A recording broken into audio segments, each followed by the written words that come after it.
نحمده ونصلي على رسوله الكريم والمهدي الموعود العظيم فقد قال الله تبارك وتعالى في القرآن المجيد فأعوذ بالله من الشيطان الرجيم بسم الله الرحمن الرحيم وإنك لعلى خلق عظيم صدق الله العظيم اما بعد. حضرت پیر و مرشد مولانا سید محمود بدر الدجا منور صاحب قبلہ، حضرت پیر و مرشد سید شاہ نور محمد صاحب تشریف اللہ، علی جناب لیاقت علی خان صاحب اور میرے عزیز ساتھیوں دوستو، السلام علیکم ورحمۃ اللہ وبرکاتہ۔ سورہ قلم میں اللہ تعالیٰ ارشاد فرما رہا ہے اپنے حبیب سے وَإِنَّكَ لَعَلَىٰ خُلُقٍ عَظِيمٍ،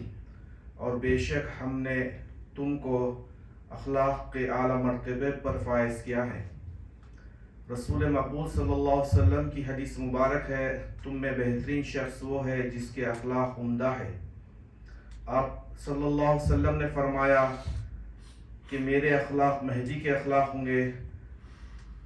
تو جب اخلاق کی بات آتی ہے تو اللہ تعالیٰ کے بعض بندے ایسے ہوتے ہیں جن کے اخلاق نہ صرف اپنی زندگی میں بلکہ اس دنیا سے جانے کے بعد بھی ان کے اخلاق کا ذکر کیا جاتا ہے، تو اس میں ہمیں ایک چہرہ نظر آتا ہے، وہ ہے جناب رحمت علی خان صاحب کا۔ جب MICC کی جانب سے ہندوستان سے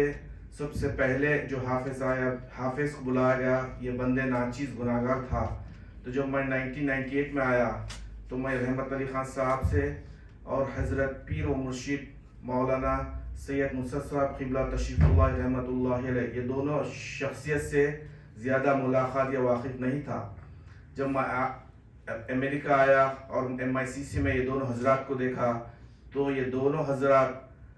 جب بات کرتے تھے صرف ہر بات میں اللہ ہے بولتے تھے، کیونکہ مہدویت کی عین تعلیم ہے، ہر چیز میں للہیت اور اللہ ہے با، اور دونوں اطمینان، سکون اور ایک دم ایک سامنے والے کو جب دوسری کنٹری سے آتے ہیں تو ان کے الگ خیالات ہوتے ہیں، لیکن یہ دونوں حضرات پیر و مرشد اور رحمت علی خان دونوں شخص کو دیکھے تو ایک سکون قلب آتا تھا۔ تو جناب رحمت علی خان صاحب کے سب سے بڑا ان کا جو اخلاق تھے، ان کے اخلاق کی وجہ سے آپ MICC کے صدر 30 سال اس سے زائد رہے۔ ظاہر ہے میرے آنے کے بعد پھر میرے بھائی جناب حافظ سید قنوی سراج الدین صاحب آئے۔ ہم دونوں اشخاص مل کر جب انجمن میں رہے تو پیر و مرشد نصرت میاں صاحب سے، رحمت علی خان صاحب سے بات چیت کرنے کا موقع، پھر نماز تراویح ہے، جمعے کا انتظام، کئی چیزوں میں ملتا تھا، لیکن یہ دونوں انتہائی سکون اور اطمینان سے بات کرنا اور کوئی چیز کی پریشانی نہیں، اگر کوئی بڑا سے بڑا مسئلہ ہے تو بہت آسانی سے اسے حل کر دیتے تھے۔ تو یہ دونوں اشخاص کی ہمت افزائی اور ان کے زیر سرپرستی میں اور سراج میاں، جیسا کہ آپ لوگ بخوبی واقف ہے، 15 سال یا اس سے زائد MICC میں نماز تراویح میں مکمل قرآن مجید سنائے۔ تو جناب رحمت علی خان صاحب کے نہ صرف اخلاق اپنے لیے بلکہ کئی ایسے ادارے جب چلاتے ہیں تو شروع میں مشکلات آتے ہیں، تو جو مشکلات آئیں تو جو لوگ مخالف تھے جب ان کے اخلاق دیکھے تو وہ بھی ان سے متاثر ہو گئے۔ اور دوسری چیز جناب رحمت علی خان صاحب میں تھی، وہ تھی صبر اور برداشت۔ جب آپ سامنے والا کچھ کہتا تو آپ صبر سے سنتے اور پھر مسکراتے اور پھر بعد میں اس کا فیصلہ لیتے۔ اور تیسری یہ چیز تھی کہ فخر دو عالم صلی اللہ علیہ وسلم فرماتے ہیں انسان کے اندر دو چیزیں ہیں، ایک ہے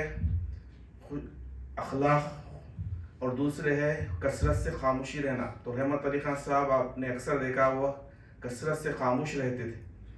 اور بڑا مسئلہ ہے تو مسکراتے تھے اور اس کو حل کر دیتے۔ میں اللہ تعالیٰ سے دعا کرتا ہوں کہ اللہ تعالیٰ جناب رحمت علی خان صاحب کے درجات کو بلند کرے، اور انہوں نے جو قوم کی خدمت کی ہے اس کا جو اجر ہے اس سے کئی گنا زیادہ ان کو عطا فرمائے، اور اللہ تعالیٰ اپنے فضل و کرم سے رسول مہدی کے صدقے میں اپنے دیدار سے مشرف کرے اور ان کے افراد خاندان کو صبر جمیل عطا کرے۔ وآخر دعوانا الحمدللہ۔